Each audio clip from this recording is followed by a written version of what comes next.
Hi, welcome to this latest video from Oz Optics regarding the DSTS sensor systems. Today we're going to do a side-by-side comparison between our original BOTDA, which is Brillouin Optical Time Domain Analysis System, and our new BOTDR, Brillouin Optical Time Domain Reflectometry System. We have both systems here. This is our new BOTDR system compared to the original BOTDA system. Both function very similarly. They send a signal down through an optical fiber and they measure the reflections coming back, tracking the change in the frequency caused as the light interacts with the fiber. The critical difference between the two units is that the BOTDA uses two laser systems. One travels through the fiber to generate the signal, and the other travels the opposite direction through the fiber to act as a pump, which amplifies the signal. If we compare the two units here, you can see that on the BOTDR, we have only two ports for our fiber. This is a dual channel system. You can hook up two fibers to make independent measurements. Our BOTDA system is also a dual channel system. Here you'll see that we have four ports. These two ends are the start and end of our first fiber, and these two ends are the start and end of our second fiber.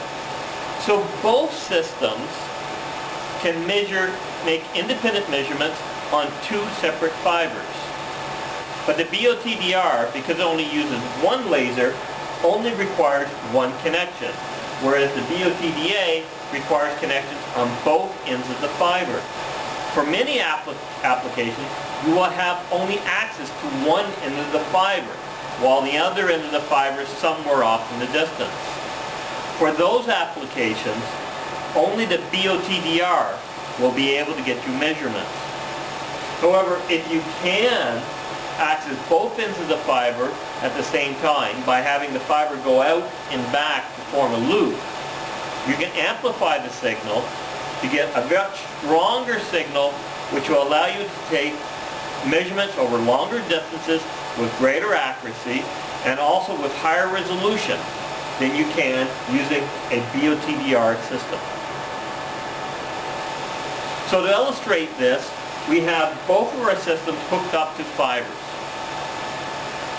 In our BOTDR system, we have three spools of fiber here, which are adding up to about 70 kilometers total length fiber. And we're going to make a measurement across this 70 kilometer length of fiber. On the BOTDA, we have in fact over 100 kilometers of fiber set up here. Okay, so with this we're going to make a measurement across a 100 kilometer loop. For demonstration purposes, we've also hooked up a length of fiber here on the other channel, which is a little bit less than 1 kilometer in length. And with this we're going to show how you can make high resolution short pulse measurements and how the BOTDA gives you that functionality compared to the BOTDR. So let's get started and make some measurements. So from our main screen on the BOTDR system, we're going to click on BOTDR. This brings up initially our setup menu. And on our setup, we've set our fiber length at 73 kilometers, slightly longer than the actual length itself. We're working with a pulse width of 500 nanoseconds, which is equivalent to a fiber length of 50 meters. Our spatial set size is being set to 10 meters, so it's clearly shorter than our actual pulse width in the fiber.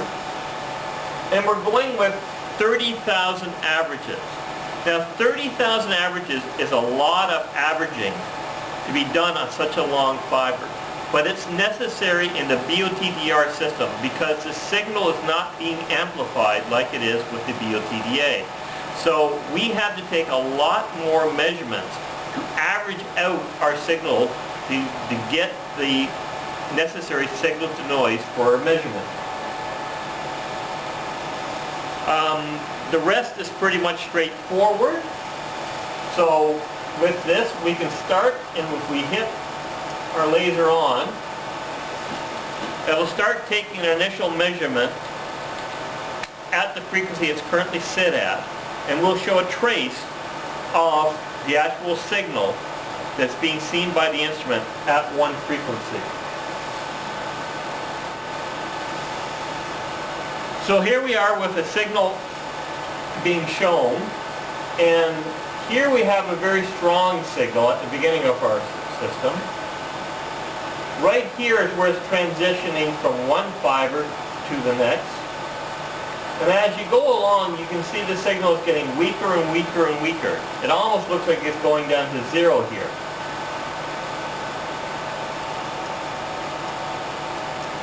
If we zoom in, you can see right here the junction as we go from the fiber to no fiber. So right here at 70 kilometers, we've reached the end of our fiber. And as you can see, when you compare the actual signal to no signal, we have pretty weak signal to noise ratio here compared to at the beginning where we have a very strong signal. So that shows you how the signal attenuates as it travels through the fiber. And in order to get useful data over here, we have to take a lot of samples and a lot of measurements. So, having shown that we can actually see a signal throughout the length of our fiber, we can now click stop our laser, and then we click on the measurement button,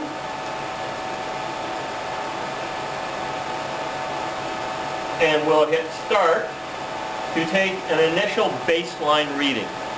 Okay? For the purpose of this video, we're only going to show a baseline reading so you can see that we're actually getting a Brillouin spectrum through the fiber.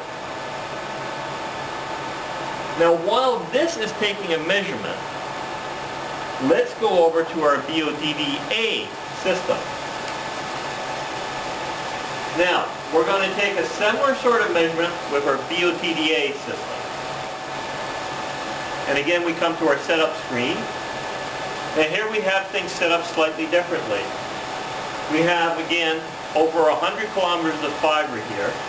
So we set our fiber length here to be 105,000 meters. Okay, 105 kilometers. So we know we're getting the entire length of the fiber. We've set our pulse width at only 200 nanoseconds here, compared to the 500 nanoseconds we use with the BOTDR system. And we've set our averaging here to only 4,000 averages, compared to 30,000 averages that we've used on the BOTDR. So we've used a much smaller averaging count for our system, which is going to allow us to take measurements in a much faster period of time. Okay? We can do this because of the fact that the BOTDA system amplifies the signal with that second laser going through the fiber. So if we hit the laser setting here and take a single reading, it does it quite quickly. And here you can see the different spools of fiber that we have. Here's one spool of fiber, here's another spool of fiber, here's another spool of fiber, here's another spool of fiber. Okay, and way off on the end here, at about 100, a little bit over 100 kilometers, we reach our end where we go off to the end of our system. Okay, so having verified that we're able to get measurements throughout the entire fiber, we'll stop this, and we'll make a baseline reading with this instrument. So we go to measurement, make sure we're set on baseline, we hit start, and away we go. Okay? And fortunately, because of the amplification into shorter averaging, we'll be able to make our measurements here in a much shorter time frame than with the BOTDR system. So it's almost finished taking the scan of the Brillouin spectra on the BOTDA system here. It's just reaching the end here, 98% complete, 99. Now it has all the data. It's performing the analysis, okay, which takes, for this length of fiber here, roughly about 20 seconds to do. And we have a spectrum. And you can clearly see the 1, 2, 3, 4, 5 spools of fiber that make up the baseline measurement. Now these are all different because each spool is wound slightly differently in the factory. So depending on how tightly they wound the spool or differences in how they've actually manufactured the spool, each spool of fiber has a different Brillouin spectrum. And you can see that quite clearly as you look from one fiber to the next, to the next, to the next.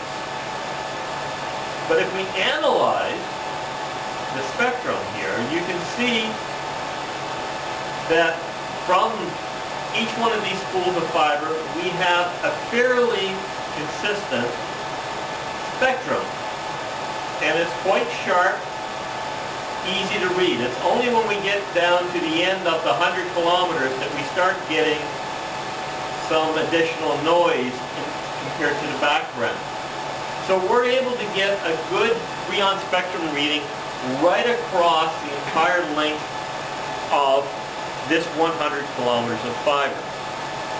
Okay? And that's what's necessary in order to get accurate measurements of temperature and strain within the fiber. So now that we've actually made the measurement using the long fiber, I want to demonstrate using the system on a short length of fiber. And we have here just over 900 meters of fiber, and we're going to use a very short pulse, only 1 nanosecond, and show how you can get a Brillouin spectrum from it.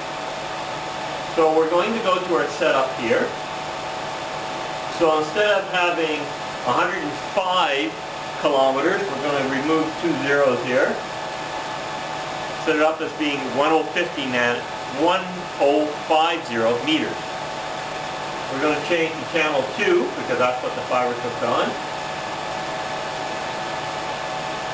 And we're going to change our pulse width now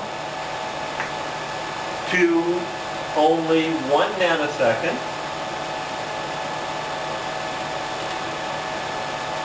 And we're going to make our spatial step size only 0.05 meters. So much shorter than before. We're going to change our start and end frequency slightly different for this fiber. We're going to begin at 10700 and end at 11000. Okay? And because it's slightly smaller, we're going to see a stronger signal coming back from such a short fiber. So we're changing our input range to 2 volts to reflect that stronger signal that's coming back to the detector because it's such a short length of fiber. So, once we've got that done, now we can turn the laser on to see if we actually get a signal going through the fiber. And it takes a measurement, and yes, we do actually have a signal going through our fiber length here, showing that we have an actual signal running through the entire system. So, stop the laser. We'll begin a measurement here. And we hit the start. So what's the point that we want to show here with this very short length of fiber? Normally, with people working with BOTDR systems, they are unable to make measurements with such a short pulse length. The reason for this is that the phonons within the fiber have a lifetime of on the order of 10 nanoseconds. If you try to send pulses that are less than the phonon lifetime, you do not get much interaction going on between the laser and the fiber. And the shorter your pulses, the weaker it becomes. So with a 1 nanosecond pulse on a BOTDR system, you get a very weak interaction, and for practical purposes, you would say that you cannot get a reading.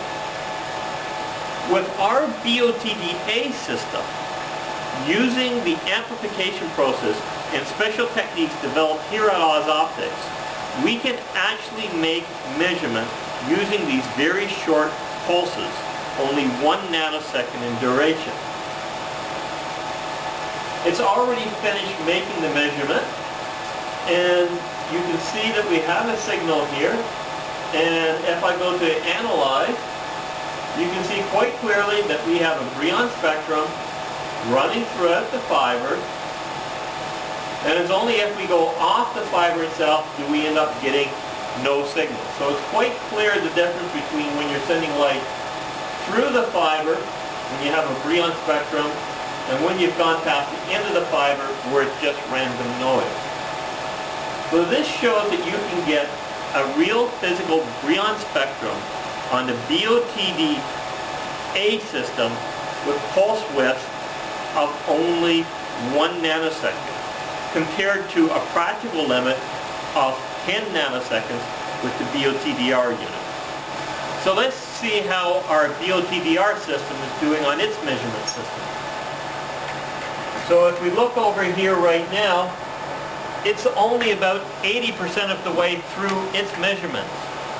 So it is still trying to make the measurement on the 70 kilometers here in the same time frame that we've spent making two completely different sets of measurements on the other BOTDA unit, okay, for our demonstration. So the BOTDA unit gives you faster measurements, it gives you stronger signals, it can measure higher resolution measurements. These are a lot of advantages for making accurate measurements over a very long range or with very high resolution. But again, this only works if you have access to both ends of the fiber. There's many situations where you can't have access to both ends of the fiber. For example, the fiber may already be deployed in a transmission system, sending signal from one location all the way over to another location. Okay? Or the fiber may be broken, and if the fiber is broken, you cannot get a measurement from a BOTDA system. You could only get a measurement in a fiber that is broken somewhere through a stitch system that's a BOTDR system. So while the BOTDA may give you better results, it is limited in the number of applications that you can use it for, whereas the BOTDR system can be used in more measurements.